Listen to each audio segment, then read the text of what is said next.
ان کو قیامت کے بڑے عذاب سے پہلے دنیا کے عذاب کا بھی مزہ چکھائیں گے، شاید وہ ہماری طرف لوٹ آئیں۔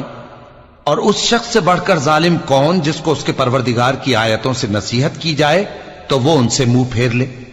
ہم گناہگاروں سے ضرور بدلہ لینے والے ہیں۔ اور ہم نے موسیٰ کو کتاب دی تو تم ان سے ملاقات ہونے سے متعلق شک میں نہ ہونا، اور ہم نے اس کتاب کو بنی اسرائیل کے لیے ذریعہ ہدایت بنایا تھا، اور ان میں سے ہم نے پیشوا بنائے تھے جو ہمارے حکم سے ہدایت کیا کرتے تھے، جبکہ وہ صبر بھی کرتے تھے اور وہ ہماری آیتوں پر یقین رکھتے تھے۔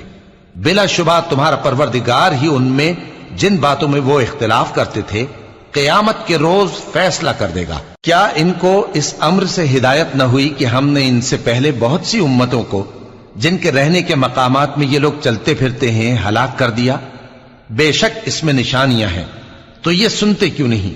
کیا انہوں نے نہیں دیکھا کہ ہم بنجر زمین کی طرف پانی رواں کرتے ہیں، پھر اس سے کھیتی پیدا کرتے ہیں جس میں سے ان کے چوپائے بھی کھاتے ہیں اور یہ خود بھی کھاتے ہیں؟ تو یہ دیکھتے کیوں نہیں؟